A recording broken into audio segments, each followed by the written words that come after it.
The valiant ember drifted through the Kepler expanse like a dying star, hemorrhaging oxygen and hope in equal measure. Commander Aliana pressed her scaled hand against the cracked viewport, watching debris spiral past, remnants of what had been the Vexorian Fourth Fleet just hours ago. 12 warships reduced to scrap metal and cooling corpses. Distress beacon is active, her second officer reported, mandibles clicking nervously. But the nearest Vexorian outpost is 43 cycles away. Life support will fail in 6. Aliana's amber eyes dimmed. Mathematics didn't lie.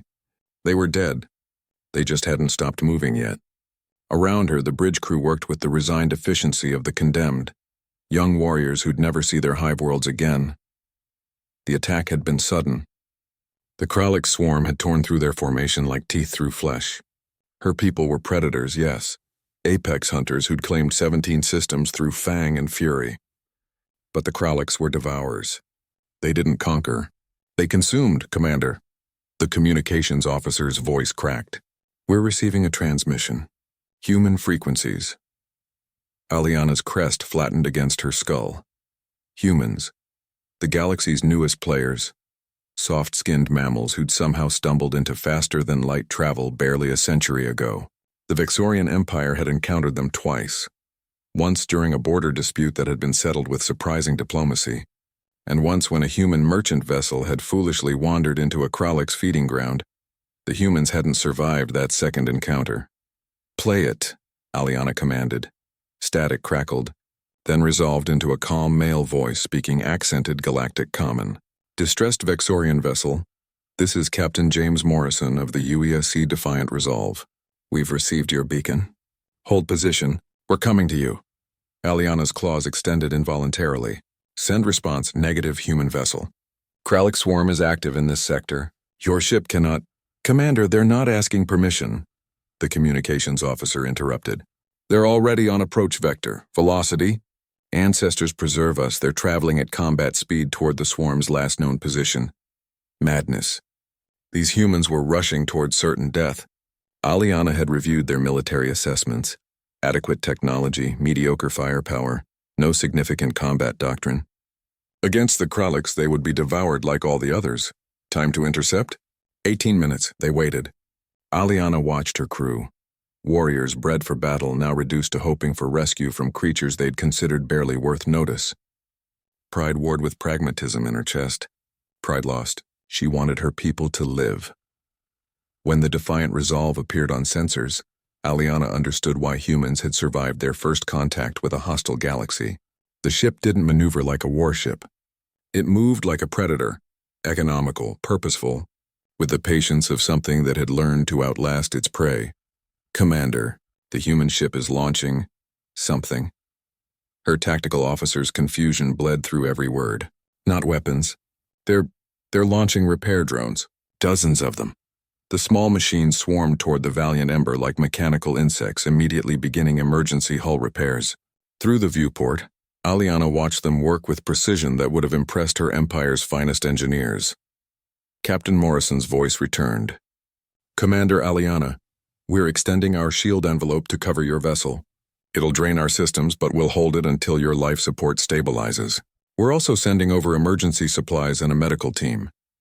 Captain Morrison, Aliana said carefully, the Kralik swarm is still in proximity. You're exposing yourself to... We know.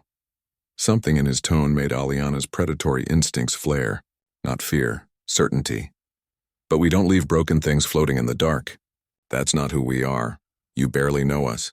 Your species and mine have no alliance, no treaty obligating.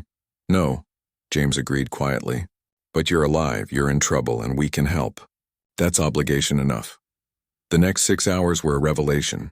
The human medical team worked alongside Vexorian wounded with neither hesitation nor disgust, despite the fundamental biological differences. They set up temporary life support stations with startling efficiency.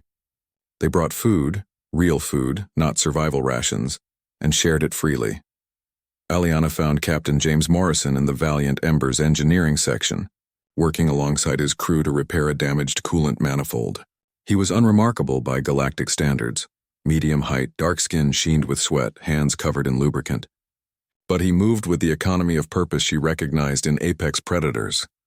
Captain Morrison, she began. James, please. He didn't stop working. Rank seems silly when you're elbow deep in someone else's coolant system. James. The name felt strange in her mouth. Why are you doing this? Your species has nothing to gain and much to lose. The Kraliks are cowards. James finished, finally looking up. His eyes were brown and warm and absolutely merciless. They hunt the wounded and the stragglers. They're scavengers with delusions of dominance. He wiped his hands on a rag. Thing about humans, Commander, we were prey once. Long time ago on our homeworld. We got hunted by things with bigger teeth and faster legs. You know what we learned?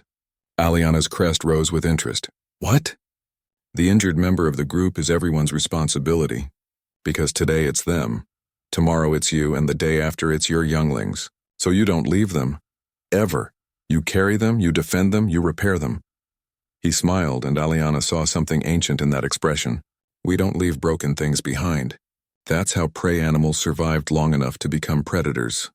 3 days later, the valiant Ember limped into Vexorian space under its own power, escorted by the defiant Resolve. The human ship had held off too, Kraliks probing attacks with tactics that spoke of species memory written in survival, rather than conquest. Aliana stood on her repaired bridge and composed a message to the Vexorian High Command. It was brief, lacking the poetic flourishes her people favored, but she suspected James would have appreciated its directness. Encountered humans during crisis. Previous assessments were incomplete. They do not fight like predators seeking dominance. They fight like prey that refuses to die. Recommend immediate alliance negotiations. These creatures are dangerous, not because of their weapons, but because they will come for you when you fall. And they will not stop. She paused, then added a final line. The predator cubs have learned a new saying. Humans don't leave broken things. The galaxy should take note.